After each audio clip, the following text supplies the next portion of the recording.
Haleluya, puji Tuhan. Salam sejahtera bagi kita semua. Kembali lagi bersama Yesus Kuatku, kita akan mendengarkan renungan firman Tuhan.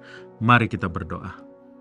Bapa dalam sorga, di dalam nama Tuhan Yesus Kristus, pada hari yang baru ini yang Tuhan sudah beri bagi kami, satu kesempatan yang Tuhan masih beri bagi kami.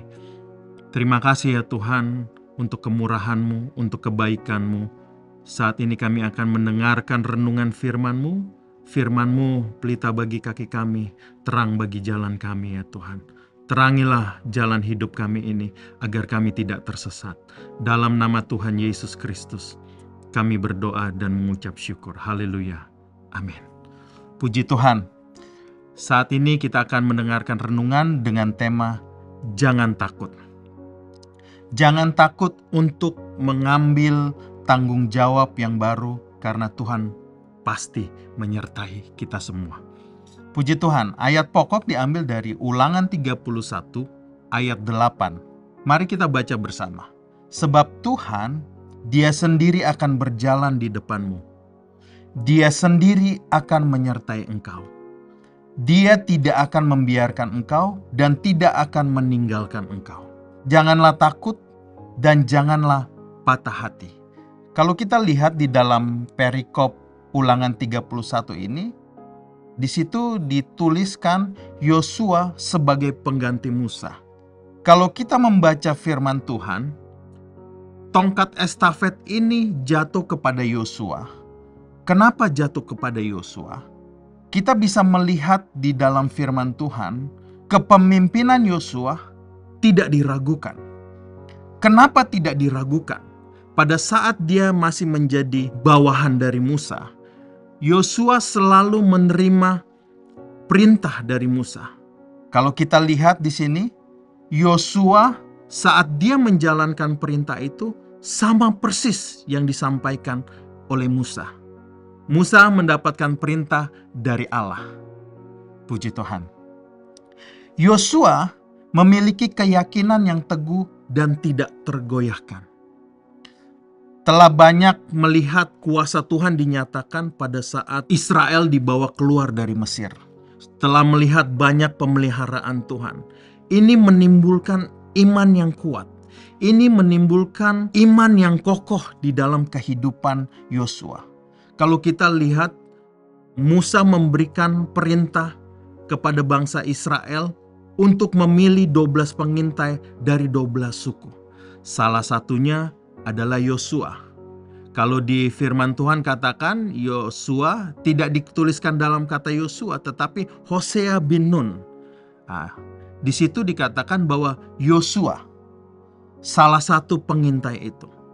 Saat para pengintai itu dikirim untuk mengintai tanah perjanjian yang Allah berikan kepada mereka, 10 orang membawa berita busuk. Karena mereka ketakutan dengan orang-orang yang ada di tanah perjanjian tersebut. Walaupun hasil dari tanah tersebut sangat menggiurkan sekali. Sangat subur tanah tersebut. 10 pengintai tersebut membawa kabar berita yang tidak baik. Mereka tidak memiliki keyakinan. Sehingga mereka mati kena tulah di hadapan Tuhan. Tetapi Yosua dan Kaleb tetap memegang perjanjian Tuhan. Mereka begitu yakin, mereka begitu percaya karena mereka memiliki iman kepada Tuhan. Karena mereka sudah melihat berbagai macam pertolongan Tuhan, penyertaan Tuhan kepada bangsa ini. Yosua seorang yang dengar-dengaran. Kalau kita lihat di dalam Keluaran 17 ayat 9-13 katakan, Musa berkata kepada Yosua, "Pilihlah orang-orang bagi kita, lalu keluarlah berperang melawan orang Amalek. Besok aku akan berdiri di puncak bukit itu dengan memegang tongkat Allah di tanganku." Ayat 10 katakan, lalu Yosua melakukan seperti yang dikatakan Musa kepadanya dan berperang melawan orang Amalek. Tetapi Musa, Harun dan Hur tetap naik ke puncak bukit. Di ayat 13 katakan, demikianlah Yosua mengalahkan Amalek dan rakyatnya dengan mata pedang. Yosua juga dipilih Allah untuk menjadi pemimpin. Kita bisa baca itu di dalam Bilangan 27 ayat 18 sampai 23 katakan, lalu Tuhan berfirman kepada Musa, ambillah Yosua bin Nun, seorang yang penuh roh, letakkanlah tanganmu atasnya. Suruhlah ia berdiri di depan Imam Eleazar dan di depan segenap umat. Lalu berikanlah kepadanya perintahmu di depan mata mereka itu. Dan berilah dia sebagian dari kewibawaanmu, supaya segenap umat Israel mendengarkan dia.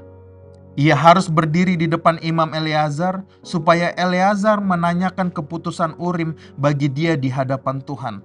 Atas titahnya mereka akan keluar dan atas titahnya mereka akan masuk.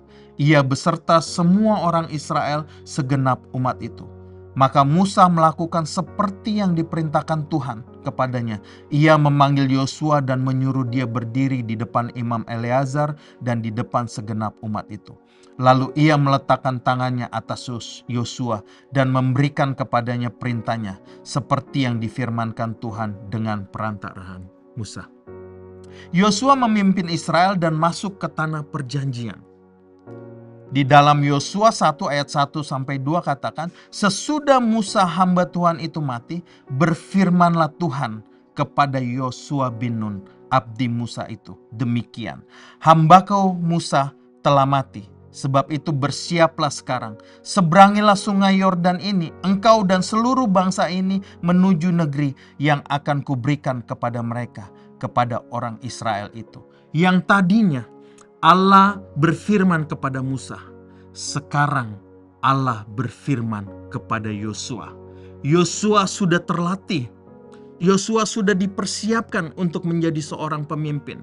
Itu sebabnya dia tidak ragu untuk mengemban tugas ini. Kenapa? Karena dia seorang yang berpegang pada perintah Tuhan dan dia seorang yang penuh dengan Roh Allah. Dikatakan di dalam Yosua 11 ayat 23, demikianlah Yosua merebut seluruh negeri itu sesuai dengan segala yang difirmankan Tuhan kepada Musa. Dan Yosua pun memberikan negeri itu kepada orang Israel menjadi milik pusaka mereka menurut pembagian suku mereka. Lalu amanlah negeri itu, berhentilah dari berperang. Yosua mengemban, menerima tongkat estafet kepemimpinan itu, dan dia meneruskan dengan sangat baik karena dia berpegang pada janji firman Tuhan. Kalau kita ingat di awal dari renungan ini, 10 orang membawa berita buruk, tetapi 2 orang Yosua dan Kaleb tetap berpegang pada perintah Tuhan, sehingga mereka dengan yakin menyampaikan bahwa kita pasti akan dapat merebut tanah perjanjian itu. Kiranya Tuhan menolong kita semua. Tuhan memampukan kita semua untuk tidak takut menerima tanggung jawab yang lebih. Karena Tuhan Yesus Kristus selalu beserta dengan kita semua. Tuhan menolong, Tuhan memberkati saya dan saudara semua. Haleluya. Mari kita berdoa. Bapa di dalam sorga, di dalam nama Tuhan Yesus Kristus, terima kasih untuk kebenaran firman-Mu yang membimbing kami, yang menopang kami, yang memberikan kami pengetahuan untuk selalu berpegang pada perintah Tuhan, melakukan persis apa yang diperintahkan oleh Tuhan, dan Engkau memiliki rancangan yang terbaik bagi kami semua ya Tuhan. Terima kasih ya Tuhan. Terima kasih, kami tidak takut untuk menjalani hari-hari ini, dan kami tidak takut untuk menjalani atau menerima satu tanggung jawab yang lebih lagi yang Tuhan percayakan kepada kami. Karena Tuhan beserta dengan kami, dan kami memegang perjanjian Tuhan di dalam kehidupan kami. Terima kasih ya Tuhan. Berkati kami apapun yang kami lakukan dan perbuat. Kami mohon berkat Tuhan turun ke atas kami semua. Berkati umat Tuhan dalam mata pencarian mereka, dalam pekerjaan, dalam usaha mereka, dalam pelayanan, dalam rumah tangga mereka. Hamba berdoa di dalam nama Tuhan Yesus Kristus. Tuhan memberkati umat-Mu hari-hari ini. Hari-hari ini bukan semakin baik tetapi semakin sulit, firman Tuhan katakan. Tetapi kami memang harus jalani ini Tetapi kami boleh ingat firman Tuhan, Tuhan memelihara orang-orang yang memiliki materai tanda namanya di dalam kehidupannya. Terima kasih Tuhan. Inilah yang menjadi doa dan permohonan kami. Peralaskan permohonkan doa ini hanya di dalam nama Tuhan Yesus Kristus, Tuhan dan Juru Selamat. Kami berdoa dan mengucap syukur. Haleluya. Amin. Bersama Yesus, aku kuat.